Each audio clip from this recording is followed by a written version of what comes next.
Shalom Bapak Ibu Saudara sekalian yang dikasihi Tuhan, selamat pagi. Sungguh bersyukur di hadapan Tuhan karena penyertaan Tuhan tiada henti di dalam kehidupan kita. Mari saat ini kita satukan hati untuk kita berdoa memohon hikmat pimpinan dari Tuhan sebelum kita akan membaca merenungkan firman-Nya. Mari kita berdoa. Bapa, kami sungguh mengucap syukur untuk hari baru yang Engkau sediakan dalam hidup kami. Kami tidak bisa sampai pada saat ini kalau bukan karena penyertaan tangan Tuhan, pertolongan Tuhan.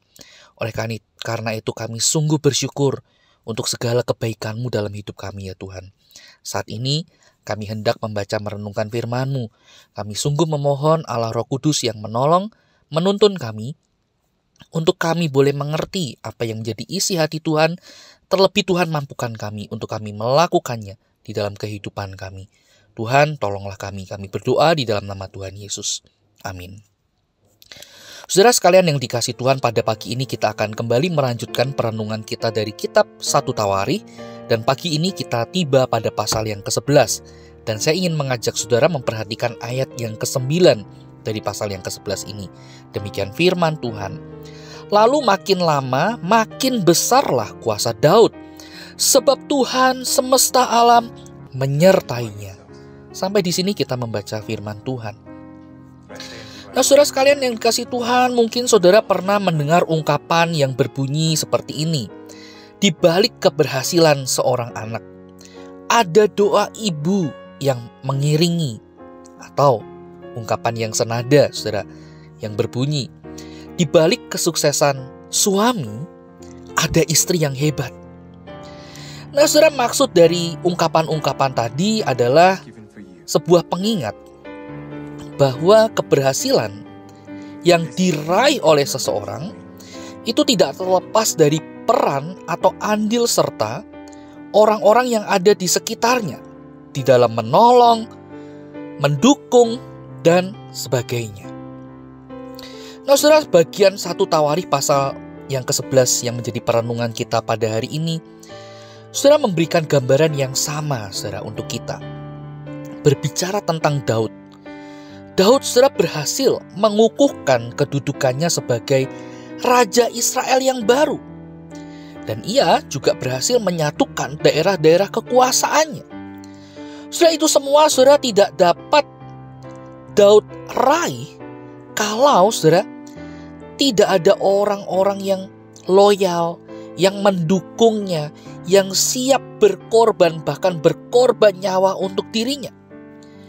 Saudara, Daud tidak akan mungkin ada di posisi seperti itu jika tidak ada pasukan orang-orang yang setia yang mengiring Daud dalam berbagai situasi dan kondisi.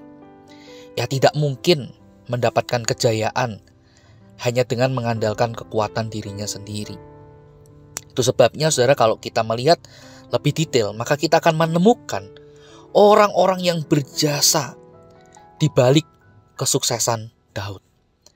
Tapi, saudara, ayat yang ke-9 yang menjadi perenungan kita, yang tadi sudah kita baca bersama, saudara, yang menjadi intinya, di balik semua keberhasilan Daud, saudara, semua itu ditentukan karena Tuhan Allah yang menyertai Daud.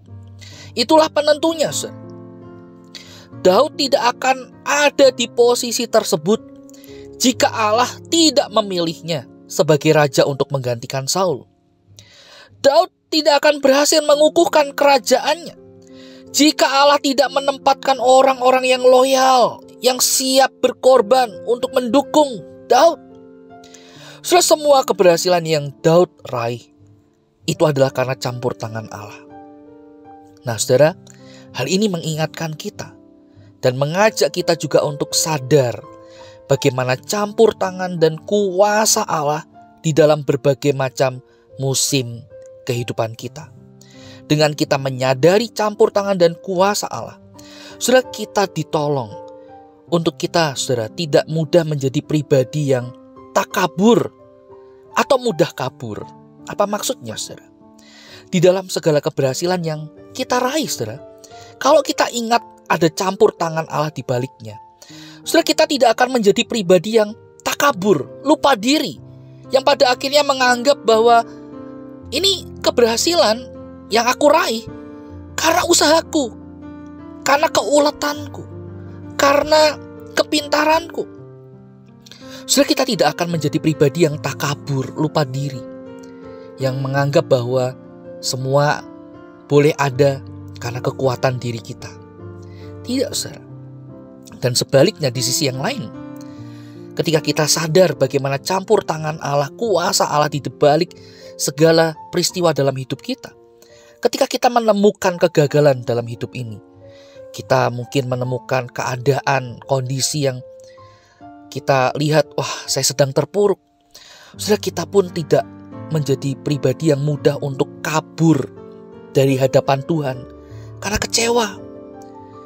Untuk apa saya beriman kalau semuanya ini seperti ini? Kita tidak akan mudah menjadi pribadi yang akhirnya memilih untuk kabur karena kecewa, karena kondisi hidup kita. Saudara, tapi kita dapat dengan yakin melihat bahwa di dalam kegagalan kita pun Tuhan tetap ada bersama dengan kita. Di dalam keterpurukan kita pun, saudara, Tuhan tidak membuang kita, melainkan Ia selalu ada di sisi kita, siap untuk menolong kita, menguatkan kita, menopang kita untuk keluar, bangkit dari kegagalan yang mampir di dalam hidup kita. Oleh karena itu, saudara, inilah pentingnya untuk mengingat bagaimana kuasa Tuhan, campur tangan Tuhan, itu selalu ada di dalam kehidupan kita, di dalam tiap musim hidup kita. Dengan kita sadar, saudara, kita akan ditolong untuk tidak menjadi pribadi yang takabur dan mudah kabur. Kiranya Tuhan menolong kita. Mari kita berdoa. Tuhan, kami bersyukur untuk campur tangan-Mu di dalam segala musim hidup kami. Kami percaya kuasa Tuhan selalu menopang kami, menyertai kami. Engkau tidak pernah undur dari hadapan hidup kami, melainkan Engkau selalu menopang, menyertai kami. Tuhan, tolong ajar kami untuk selalu mengingat bagaimana kebenaran ini yang telah Engkau nyatakan dalam hidup kami. Mampukan kami untuk kami terus bersandar di dalam pertolongan Tuhan. Kami berdoa di dalam nama Tuhan Yesus. Amin. Selamat pagi. Tuhan Yesus memberkati kita sekalian.